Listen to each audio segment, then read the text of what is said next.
1880 میں مولانا الیاس صاحب پیدا ہو رہے ہیں۔ ان کے والد مولانا اسماعیل صاحب رحمۃ اللہ علیہ یہ صدیقی خاندان سے تھے، ان کی والدہ بھی صدیقی خاندان سے ہیں۔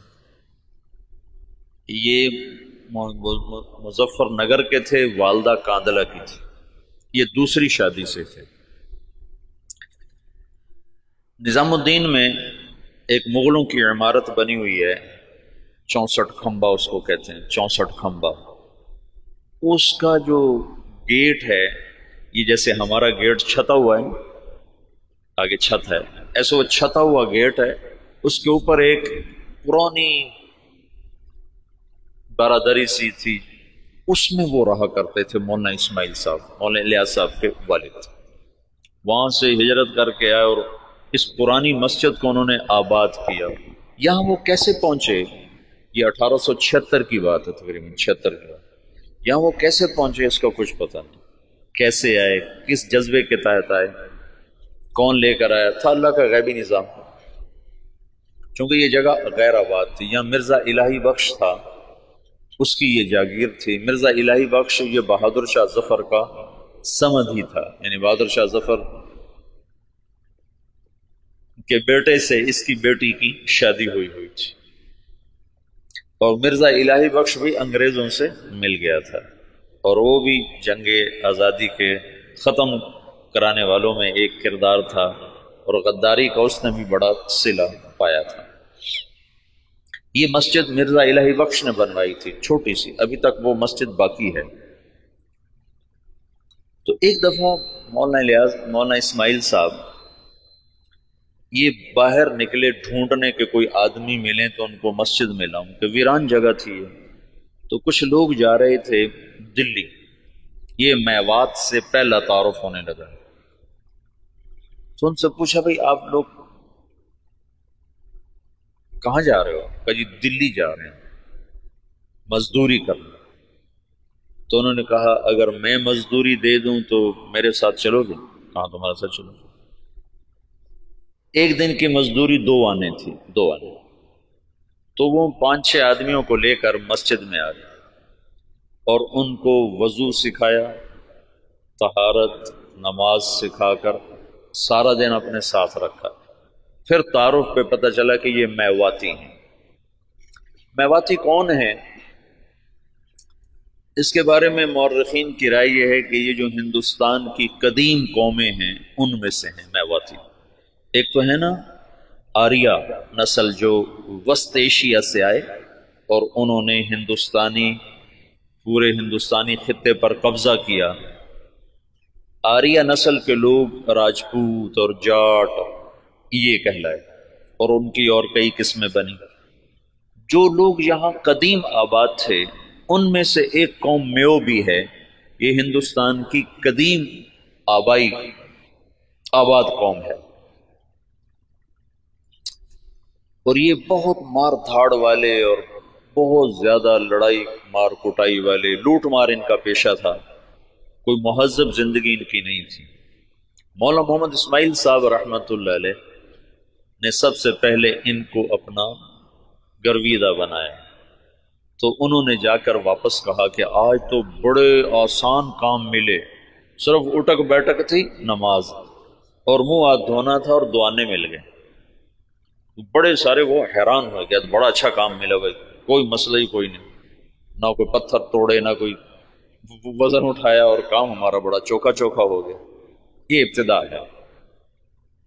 مولانا الیاس صاحب رحمۃ اللہ علیہ، یہ مولانا اسماعیل صاحب کا جو دوسرا نکاح ہے یہ 1868 میں ہوا، دوسرا نکاح۔ اور مولانا الیاس صاحب رحمۃ اللہ علیہ سے پہلے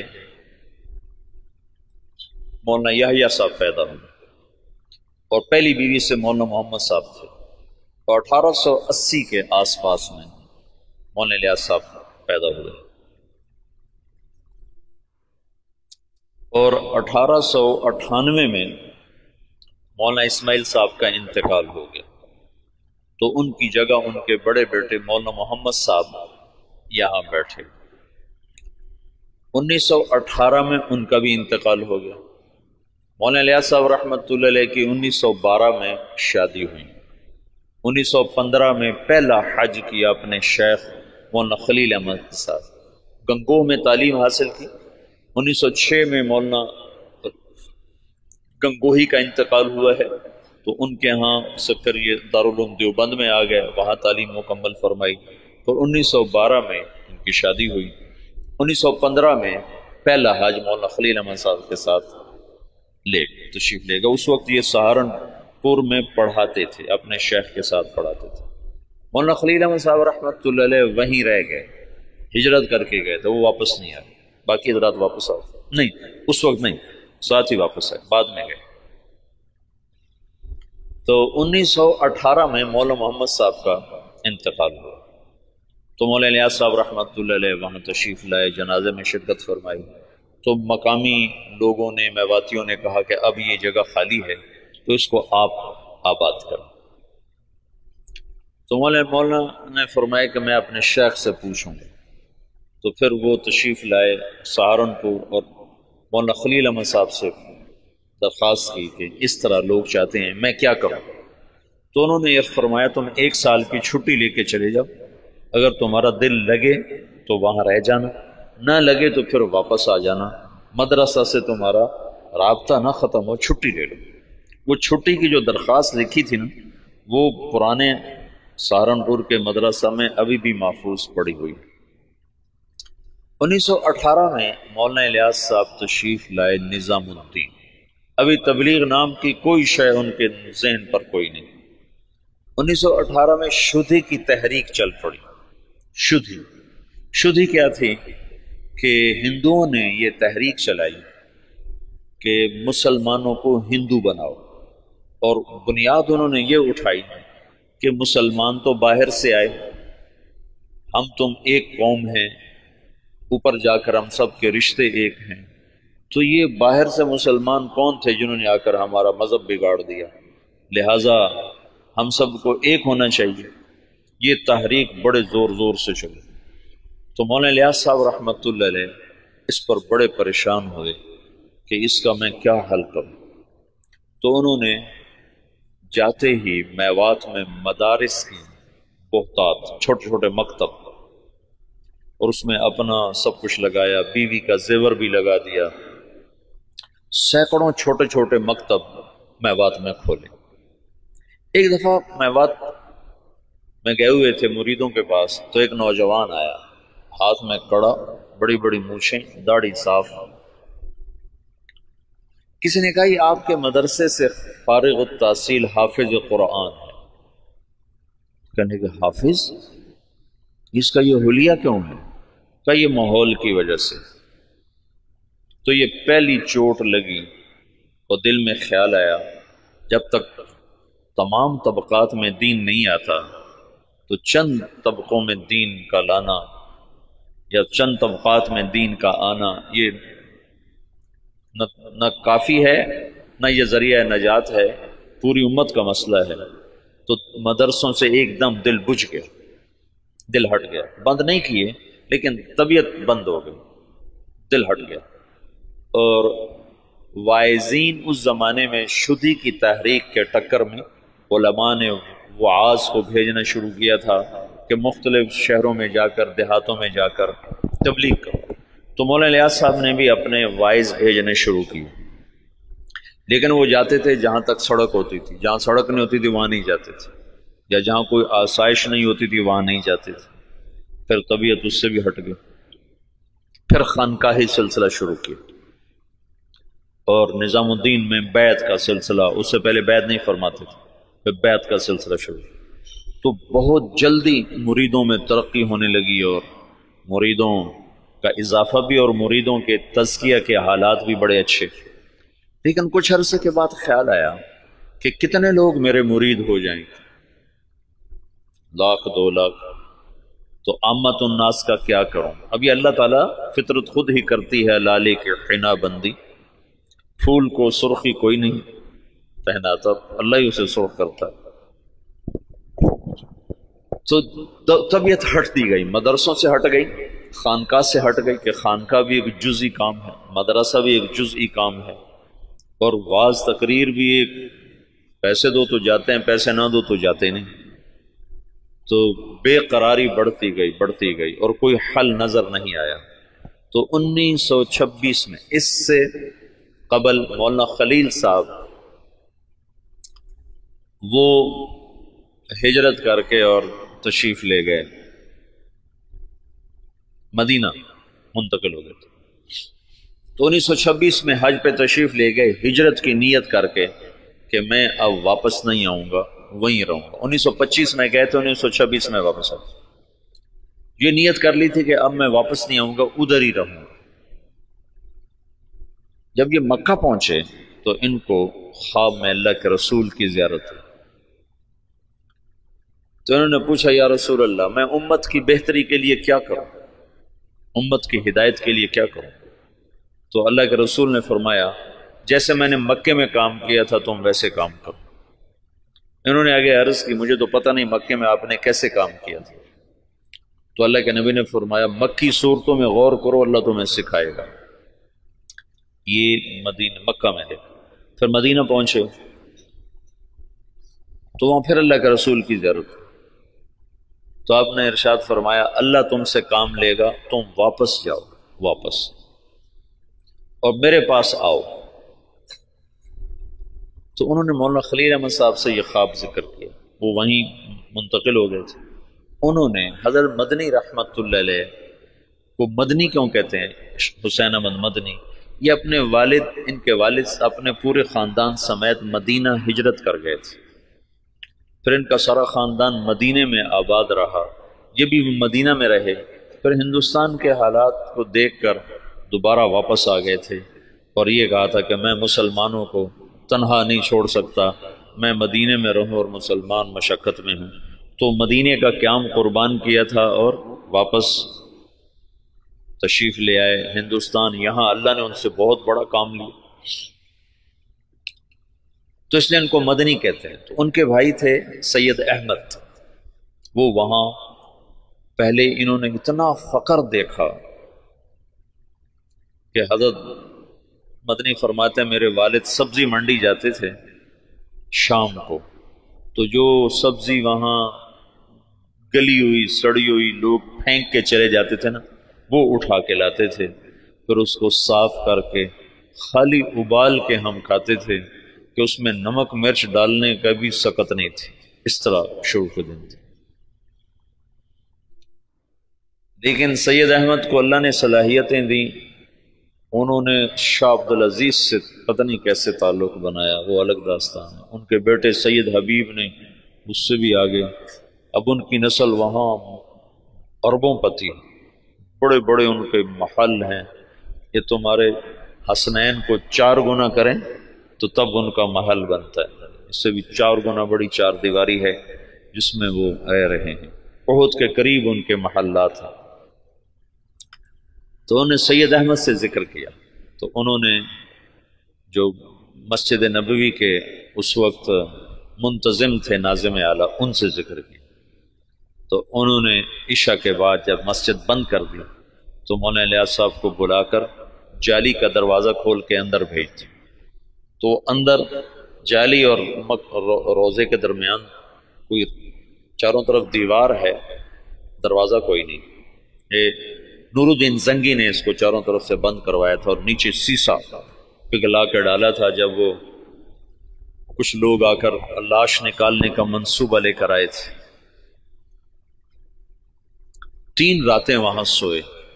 3 راتوں میں سارے کام کی یہ تو خود تو عقل سے تو آ نہیں سکتا، سارے کام کو سکھایا گیا، بتایا گیا، اور پھر یہ کہا گیا ہندوستان جاؤ اور جا کر عوام الناس میں کام کرو، علماء میں نہیں، ورنہ وہ مخالفت کریں گے، مخالفت کریں۔ تو پھر یہ وہاں سے واپس تشریف لائے، 1926 میں پہنچے ہیں، اور پہلے علماء کو جمع کیا اور ان کے سامنے یہ بات رکھی کہ میں یوں کام کرنا چاہتا ہوں۔ تو کسی ایک نے بھی موافقت نہیں کی سوائے مولانا مدنی صاحب اور مفتی کفایت اللہ صاحب رحمۃ اللہ علیہ۔ ان 2 حضرات نے بات کو لیا اور سمجھا اور کہا کہ ہاں یہ تو دعوت والا کام ہے، لیکن یہ کرے گا کون؟ کہا یہ تو اللہ کرے گا، میرے ذمہ جہد ہے۔ پھر وہ بندہ فنا فی تبلیغ ہو گیا ہے اور دیوانگی چھا گئی، دیوانگی۔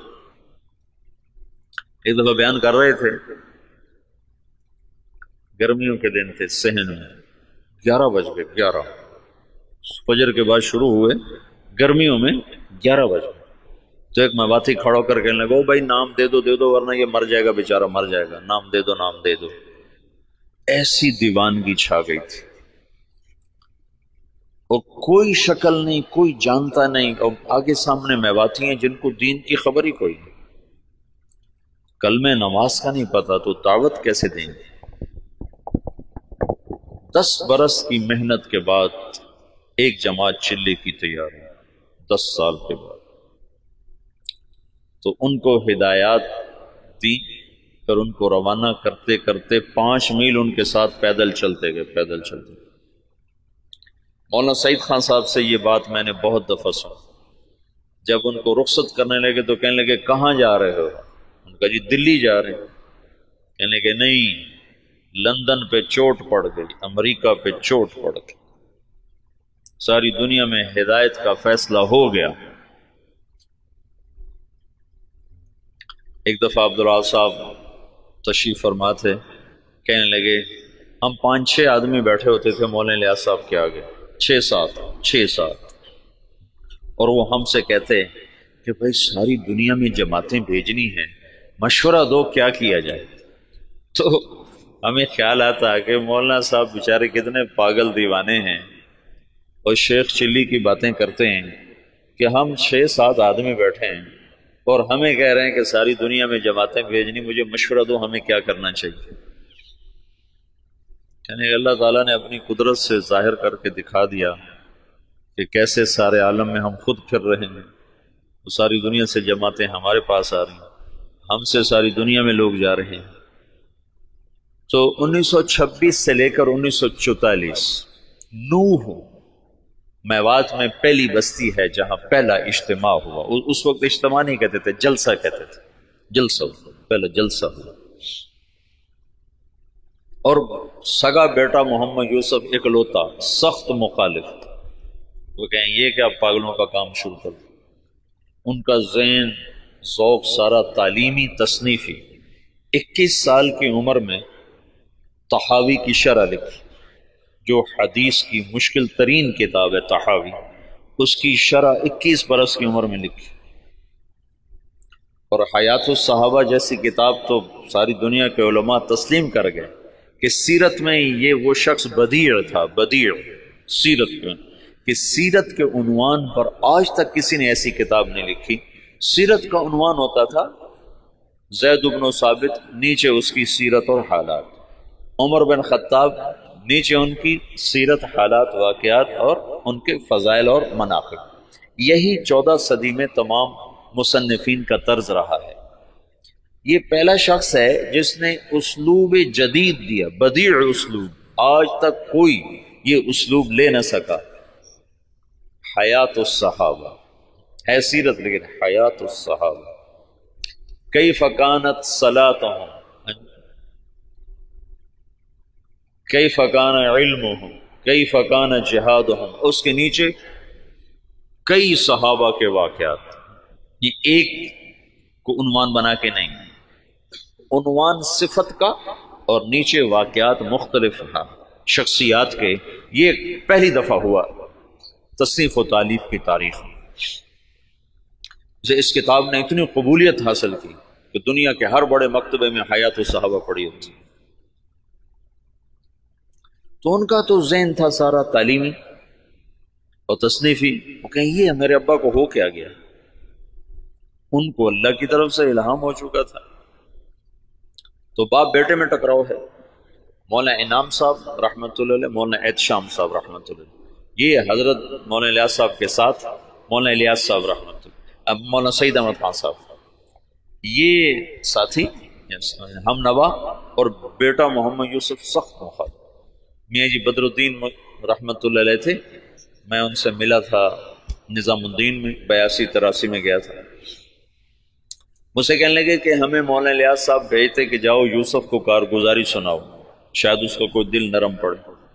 تو جب ہم جاتے تو اپنے لکھنے پڑھنے میں لگے ہوتے تھے تو ہمیں دیکھتے ہی کہتے مجھے پتہ چل گیا تمہیں بوڑھے نے بھیجا ہے کہ جاؤ اس کو کارگزاریاں سناؤ، بھاگ جاؤ، میرے پاس کوئی وقت نہیں تمہاری فضولیات سننے کے لیے۔ کہ ہمیں بھگا دیتا تھا مولوی اس سے، کہتا تھا مجھے پتہ ہے تمہیں بڈھے نے بھیجا ہے کہ جاؤ اسے کہانیاں سناؤ، میں نہیں آتا تمہاری کہانیوں۔ تو بیٹا ایسے مخالف تھا۔ اور علماء عوام خواص بھول چکے تھے کہ دعوت فرض منصبی ہے۔ وَكَذَلِكَ جَعَلْنَاكُمْ أُمَّةً وَسَطًا لِتَكُونُوا شُهَدَاءَ عَلَى النَّاسِ۔ تو شہداء اللہ الناس کا فریضہ پوری امت کے ذمے ہے اور سارا عالم ہمارے ذمے ہے۔ میاں جی بدر الدین، یہی بدر الدین بتاتے ہیں، میں بیان کر رہا تھا تو سامنے کچھ لوگ بیٹھے تھے 10 12 15، تو پیچھے سے مولانا الیاس صاحب آ گئے، کہنے لگے بدر الدین کن میں بیان کر رہے ہو، کن کو سنا رہے ہو، کن کو سنا رہے ہو؟ کہا جی ان کو سنا رہا ہوں، اور جو سامنے بیٹھے ان کو سنا رہا ہوں۔ تیرا بھلا ہو جائے، اونٹ کی نیت کرو، اونٹ، اونٹ میواتی زبان میں آخری کنارے کو کہتے ہیں، آخری کنارہ، کہ دنیا کے آخری کنارے کی نیت کر کہ میں یہ بات دنیا کے آخری انسان تک کو سنا رہا ہوں، ایسے وہ نیت کرواتے تھے۔ اپنی زندگی میں 2 کمرے بنائے تھے مسجد میں داخل ہو کر، جنوب کی طرف اوپر ان میں کھڑکیاں، کھلی کھلی دروازے، اور یہ فرمایا کہ یہاں غیر ملکی مہمان جب آئیں گے تو ان کو تم نے یہاں ٹھہرانا ہے۔ تو وہ بیچارے ان کے مرید حیران ہوتے کہ ادھر مقامی کوئی نہیں آتا تو غیر ملکی کہاں سے آئیں گے۔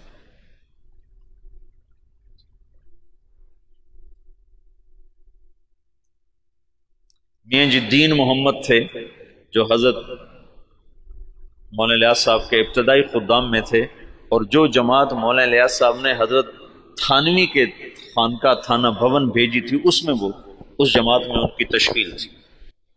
وہ کہتے ہیں، ایک دفعہ مجھ سے کہنے لگے کہ مولوی صاحب ہمیں حضرت جی کہتا تھا تم امریکہ جاؤ گے، امریکہ۔ تو ہم تو اتنے سیدھے سادے دیہاتی تھے کہ ہم یوں سمجھتے تھے امریکہ دلی سے آگے کسی شہر کا نام ہے، دلی سے آگے کسی شہر کا نام ہے جو ہمیں کہتا ہے کہ تم امریکہ جاؤ گے۔ یہ تو ہمیں بعد میں پتہ چلا وہ تو دنیا ہی اور ہے جہاں وہ کہتا تو تم جاؤ گے۔ تو جہاز کچھ نہ کچھ اس زمانے میں چل گئے تھے، تو کبھی اوپر سے کوئی جہاز گزرتا تو اس کو میواتی میں کہتے تھے اڑن کھٹولا۔ تو مولانا الیاس صاحب کہتے ہیں ان اڑن کھٹولوں میں تم تبلیغ کرنے جاؤ گے۔ تو ہم تو گدھوں پہ سوار ہونے والے تھے، ہم کہیں مولوی الیاس ہمارا مذاق اڑاتا ہے کہ ہم تو گدھوں پہ سوار ہونے والے، ہم اڑن کھٹولوں میں کہاں بیٹھیں گے؟ تو اللہ نے ان کو اڑن کھٹولوں میں بٹھایا۔ تو ابتدائی ادھر 1926 میں 1918 میں مولانا الیاس صاحب آ کر بیٹھے ہیں نظام الدین، اور 1918 میں برطانوی فوجیں مشرق وسطیٰ میں داخل ہوئی ہیں، اور 1919 میں شام فتح ہوا ہے۔ فرانسیسی فوجوں نے شام کو فتح کیا اور شام کو 3 حصوں میں تقسیم کر دیا۔ ایک کا نام سوریہ رکھا، ایک کا نام لبنان رکھا، اور ایک کا نام اردن کر دیا، اور شام کو 3 حصوں میں تقسیم کر دیا۔ اور 1926 میں اسرائیل کو بنانے کا منصوبہ مکمل ہو گیا کہ اسرائیل بنایا جائے۔ ادھر 1926 میں دعوت کا کام چلا جس کا آخری سرا مہدی سے جا کے ملتا ہے، اور ادھر 1926 میں یہودیت کا کام چلا جس کا آخری سرا دجال کے ساتھ جا کر ملتا ہے۔ یہ آپس میں یہ تانے بانے میرے اپنے بنائے ہوئے ہیں، میں نے سنے نہیں ہیں، لیکن جو کچھ پڑھا ہے اس کے مطابق میں ایک ترتیب ذہن میں آئی کہ ادھر دعوت کا کام بھی ہدایت پر ختم ہو گیا۔ 1964 میں پہلی جماعت گئی یوگنڈا، 1964، 4 آدمی، اس میں ایک ابھی بھی زندہ ہیں، عبدالرشید صورتی صاحب جو کراچی کے امیر ہیں۔ تو کہنے کہ وہاں ایک بہت بڑے شیخ تھے، ان کی ہم گئے ملاقات کے لیے، تو ان کا بہت بڑا ہال کمرہ تھا، وہ مریدوں سے بھرا ہوا، اور ایسے مراقبے میں بیٹھے تھے، ایسے بالکل گردن ایسے جھکائی ہوئی تھی۔ ہم 4 آدمی کمرے میں داخل ہوئے، اور یہ پہلی جماعت ہے، آج تک کوئی کسی کو پتہ ہی نہیں کہ تبلیغی جماعت پاکستان میں کوئی نہیں جانتا تھا 1964 میں، باہر کون جانتا، اور یوگنڈا۔ تو جو ہی ہم اندر داخل ہوئے تو انہیں ایک دم سر اٹھایا، کہا مرحباً بجیش المہدی، مرحباً بجیش المہدی، مرحباً بجیش المہدی، 3 دفعہ انہوں نے اس کو دہرایا اور ہمارا بڑا زبردست اکرام کیا۔ تو دعوت کی انتہا وہاں جاتی ہے اور یہودیت کی انتہا دجال تک جاتی ہے۔ یہ دونوں طاقتیں جب ٹکرائیں گی تو اللہ دجالی فتنے کو ختم فرمائے گا اور ایمان اور ایمان والوں کو اللہ تعالیٰ عزت اور بلندی عطا فرمائے گا۔ یہ دونوں ایک وقت میں شروع ہوئی۔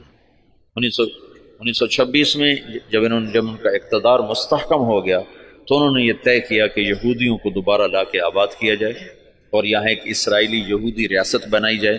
سیہونی تحریک جس کو کہتے ہیں، سیہون ایک پہاڑ ہے جہاں داؤد علیہ السلام عبادت کیا کرتے تھے بقول ان لوگوں کے، تو سیہون کے نام سے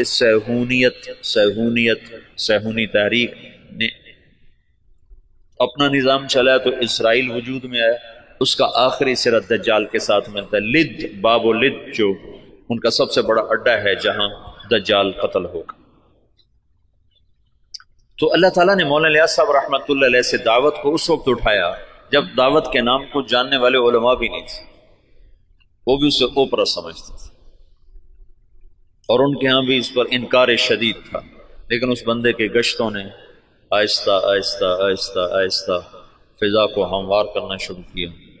پھر مولانا الیاس صاحب نے بڑے بڑے علماء کو بلایا کہ اب آپ کے میوات کا دورہ کرو، تو انہوں نے میوات میں دیکھا زندگی کو بدلا ہوا، حالات کو پلٹا کھایا ہوا، تو کچھ اعتراف زبانوں پہ آنے لگا۔ 1944 میں جب دنیا سے جا رہے تھے تو میوات میں صرف باقی نہیں، صرف میوات میں بہت اچھی فضا کام کی پیدا ہو چکی تھی، اور کچھ دہلی شہر میں۔ عبدالعاظ صاحب مولانا الیاس صاحب کی وفات سے 6 مہینے پہلے پہنچے ہیں نظام الدین، پھر اس کے بعد تبلیغ کے ہو کے رہ گئے، پھر ساری زندگی اور کوئی کام نہیں۔ مولانا الیاس صاحب کے اس وقت 6 ماہ باقی تھے، اور اس وقت وہ شدید بیمار تھے۔ جب عبدالعاظ صاحب کو پتہ چلا، یہ وہاں دلی میں نوکری کرتے تھے، ان کو پتہ چلا کہ نظام الدین میں کوئی بزرگ ہیں جو لوگوں کو نمازی بناتے ہیں۔ اس وقت یہ شروع میں ہم نے بھی ایسے ہی سنا کہ ایک تبلیغی جماعت ہے جو لوگوں کو نمازی بناتی ہے۔ تبلیغ کی گہرائی تو کیا زبردست چیز ہے۔ تو کہنے لگے میں دیکھنے گیا کہ بھائی وہ کیسے نمازی بناتے، تو بس وہ جو پہلی دفعہ گئے تو وہیں کے ہو کے رہے۔ مولانا سعید خان صاحب کو 4 سال کی صحبت نصیب ہے، مولانا الیاس صاحب کی صحبت میں 4 برس رہے، مسلسل 4 برس گزارے۔ مولانا عبید اللہ صاحب رحمۃ اللہ علیہ وہ تو بہت پہلے فوت ہو گئے تھے، 1989 میں فوت ہو گئے تھے، تو ان کو بھی کافی لمبا عرصہ مولانا الیاس صاحب کی صحبت نصیب رہی۔ بیٹے مخالف تھے، تو 1944 میں جب مولانا الیاس صاحب کا انتقال ہونے لگا ہے تو انہوں نے مولوی یوسف صاحب کو بلا کر کہا بیٹا آجا مل لے میں جا رہا۔ وہ جو سینے سے لگایا اس میں نسبت اللہ نے منتقل فرما دی، اور مولانا یوسف صاحب نے فرمایا اپنے باپ کے مرنے سے 1 دن پہلے مجھے تبلیغ پہ 100 اعتراض تھے، 100 اعتراض۔ باپ کے مرنے کے بعد اللہ نے تبلیغ کا کام کھولا۔ مولانا الیاس صاحب تبلیغ کے کام کو اجمالی طور پر چھوڑ گئے تھے، مولانا یوسف صاحب نے اس کو کھولنا شروع کیا۔ دن میں 18 گھنٹے بولنے والا آدمی تھا، سوائے سونا اور نماز اور لکھنا، ان 3 اوقات کے علاوہ وہ شخص کی زبان بند نہیں ہو، مسلسل جیسے اللہ بلوا رہا تھا۔ بھرپور جوانی میں چلے گئے، 48 برس کی عمر میں انتقال فرمایا۔ 27 سال کی عمر میں امیر بنے، بالکل نوجوان بلکہ بچے۔ اور مولانا سعید خان صاحب رحمۃ اللہ علیہ فرمانے لگے مولوی یوسف ہمارے ساتھ اٹھتا بیٹھتا کھیلتا تھا، لیکن جب وہ امیر بنا تو آہستہ آہستہ اس کا روب ہمارے اوپر چھاتا چلا گیا، اور اپنی جہد اور قربانی سے ان کی ہیبت ہمارے دلوں پہ قائم ہو گئی۔ ایک دفعہ 3 گھنٹے بیان فرمائے اس حال میں کہ یہاں ایک پھوڑا تھا جس سے خون مسلسل رس رہا تھا، تو ایک آدمی پاس بیٹھا ہوا تھا، وہ یہاں رکھتا تھا کپڑا، جب وہ خون سے تر ہو جاتا تو وہ ہٹا لیتا، دوسرا رکھتا تھا، پھر وہ خون سے تر ہو جاتا، وہ ہٹا لیتا، پھر وہ تیسرا رکھتا تھا، اور وہ مسلسل بیان فرماتے۔ باپ والی کیفیت منتقل ہو گئی کہ مولانا الیاس صاحب کے یہاں پھوڑا نکلا ہے، اس کو کٹ دینا تھا، کٹ دینے میں تکلیف ہونی تھی، تو مشورہ کر رہے تھے کہ اس کو کریں کیسے۔ تو مولانا الیاس صاحب کو پتہ چلا تو انہوں نے فرمایا ایسا کرو، کچھ میواتی میرے آگے بٹھا دو، پھر جو مرضی مجھ سے کر لیں۔ تو انہوں نے کچھ میواتی آگے بٹھائے، مولانا الیاس صاحب نے بیان کرنا شروع کر دیا اور ہاتھ یوں کر دیا، تو انہوں نے سارے ہاتھ کو کھرچ کھرچ کے صاف کیا، لیکن ان کا ہاتھ ایسے بھی نہیں ہوئے، وہ یوں بھی نہیں ہوئے۔ اس قدر انہماک اور فنائیت اللہ نے عطا فرما دی باپ بیٹا کو کہ اللہ نے ایک چیز کو وجود دینا تھا، ایک مدت ہوئی تھی، عوام اور خواص کے ذہن سے نکل گیا تھا، اور بس صرف اسلام کو ایک ہی شکل میں دیکھتے تھے کہ حکومت آئے گی تو اسلام آئے گا، حکومت آئے گی تو اسلام آئے گا، طاقت ہاتھ میں ہوگی تو اسلام آئے گا، ورنہ اسلام آ ہی نہیں سکتا۔ اور انقلاب کا مطلب صرف حکومت کی تبدیلی کو لے لیا تھا۔ بعض الفاظ ایسے ہیں جو اپنے اصل معنی سے نکل کر مجاز میں اتنے استعمال ہوئے ہیں کہ اصل معنی ویسے ہی ختم ہو کے رہ گیا۔ ان میں سے ایک انقلاب بھی ہے۔ انقلاب تو قلب سے ہے، قلب پر الف نون لگ کر باب انفعال بنا ہے۔ انقلاب پلٹ جانا، دل کا پلٹ جانا، جب قلب سے ہے تو ادھر زیادہ جوڑ ہونا چاہیے، لیکن پھر کثرت استعمال ہوا انقلاب کا حکومت کے بدلنے پر، حالات کے انقلاب آ گیا، حکومت بدل گئی، انقلاب آ گیا، پیپل پارٹی آ گئی، انقلاب آ گیا، نون لیگ آ گئی، انقلاب آ گیا، قاف لیگ آ گئی۔ تو انقلاب جیسے برباد، وہ تو برباد ہو گیا۔ برباد، برباد کا کیا مطلب ہے؟ برباد کا مطلب ہے جس کا نقصان ہو جائے وہ تو برباد ہو، جس کا کوئی بہت بڑا حادثہ ہو جائے وہ تو برباد ہو گیا، جس کا کاروبار بیٹھ جائے وہ تو برباد ہو گیا۔ حالانکہ برباد یہ مرکب ہے، فارسی کا لفظ ہے، مرکب ہے۔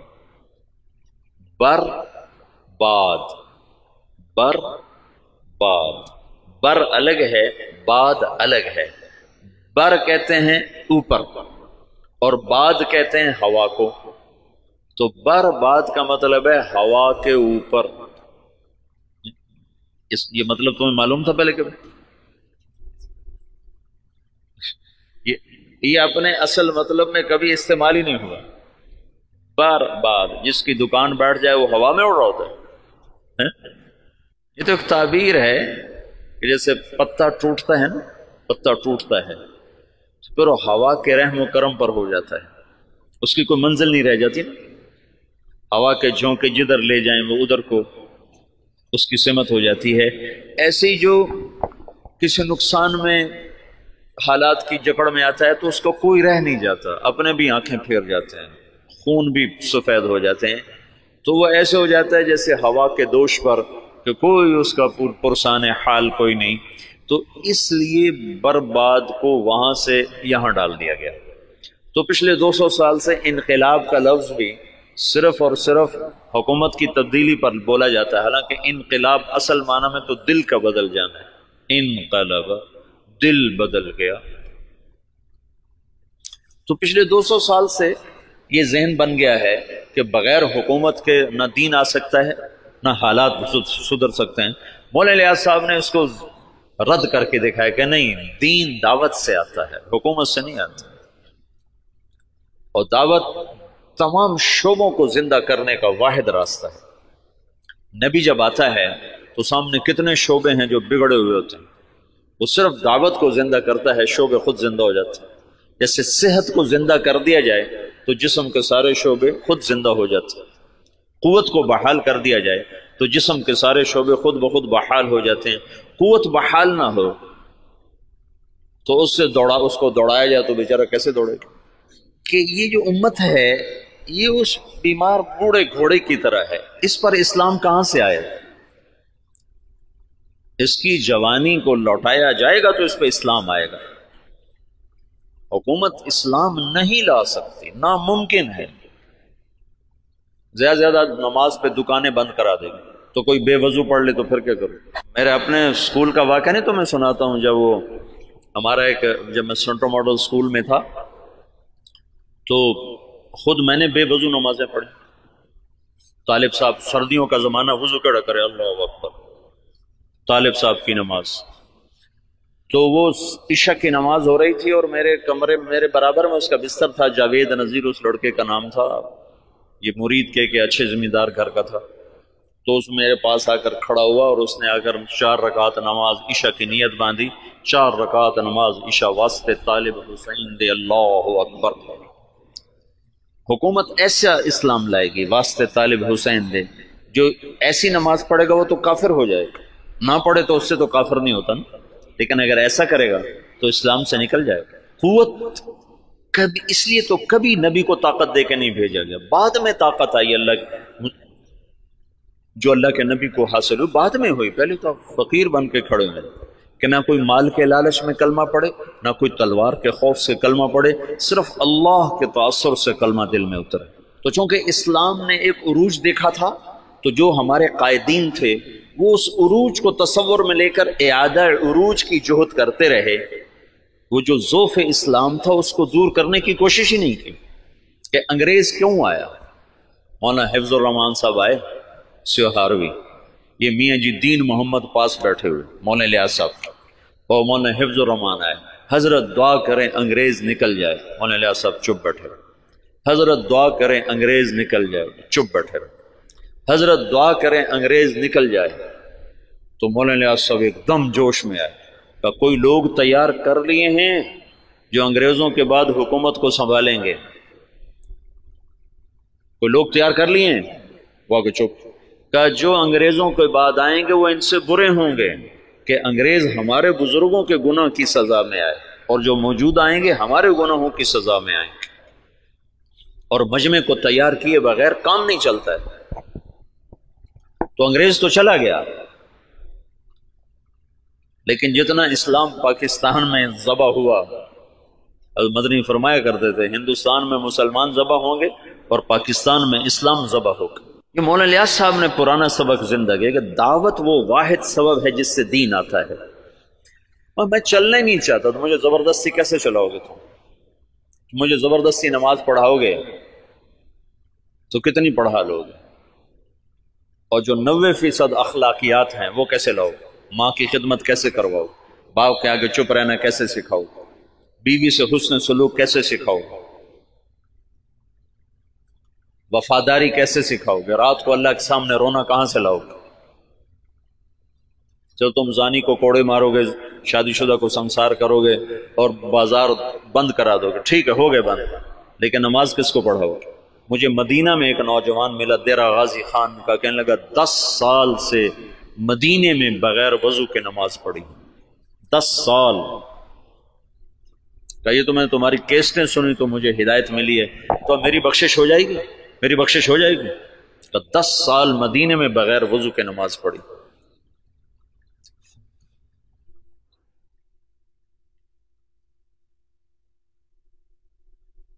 چونکہ اسلام کا سیاسی پس منظر 1000 برس سے زیادہ ہے, تو جب زوال آیا تو قائدین کا ذہن ادھر گیا کہ اس زوال کو دور کیا جائے, زوال دور کیا جائے اور مسلمانوں کو دوبارہ شان و شوکت پہ لایا جائے.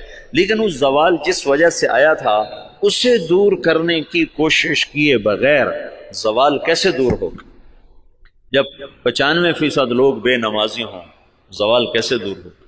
جب 100% لوگ بد اخلاق ہوں, ماؤں سے بدتمیز ہوں, باپ کا گریبان پکڑیں, ترازو میں ناپ تول میں کمی کریں, خود جوے کے اڈے چلائیں, زنا کے اڈے چلائیں, نشے کے اڈے چلائیں, تو ان میں کیسے دین کون لائے گا؟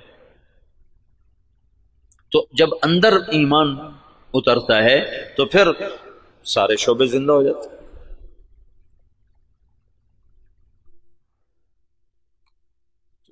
مولانا الیاس صاحب کے ذریعے سے پرانا سبق زندہ ہوا کہ دعوت وہ سبب ہے جس کے ذریعے سے اللہ نے ہر دور کے باطل کو توڑا, ہر دور کے باطل کو توڑا. تو 1926 میں یہ کام شروع ہوا, شخصیات کے جانے سے کوئی فرق نہیں پڑا ہے. اور اب عجب العجائب ہے کہ 15 برس ہو چکے ہیں, امیر کوئی نہیں, ایک شورا ہے اور کام اسی طرح چل رہا ہے. اور عجب العجائب ہے کہ گونگے بھی دین کے دائی بن کے چل رہے ہیں۔ ابھی 1 سال کی جماعت گونگوں کی یمن سے کام کر کے واپس آئی اور 7 مہینے کی دوبارہ ملائیشیا جانے کے لیے تیار کھڑی۔ یہ اسلامی تاریخ میں پہلی دفعہ ہو رہا ہے کہ گونگے دین کے دائی بن جائیں۔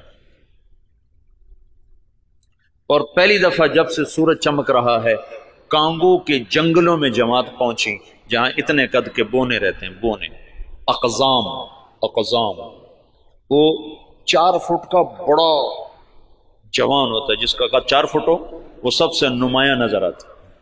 یا 4 فٹ والے تو ہم گودی میں اٹھائے پھرتے، وہ 4 فٹ والا بڑا جوان ہوتا ہے۔ آم کا 3 فٹ، 3.5 فٹ، 4 فٹ، اور 4 فٹ والا بڑا چوڑا ہو کے چلتا ہے، اور ننگے رہتے ہیں، مرد عورت کوئی کپڑا استعمال نہیں کرتا، اور کوئی باہر کی دنیا سے ان کا تعلق کوئی نہیں ہے۔ سانپ کاٹے تو علاج ان کا جنگل میں موجود ہے، کانٹا چبھنے سے سانپ کے ڈسنے تک سارا علاج اپنے جنگل سے کرتے ہیں۔ غذا ان کی جنگل کے جانور ہیں، ہر چیز کھاتے ہیں، اور طاقتور اتنے ہیں کہ ہر آدمی 5 سے 6، 7 سے 8 شادیاں کرتا ہے۔ کوئی کشتے نہیں کھاتے۔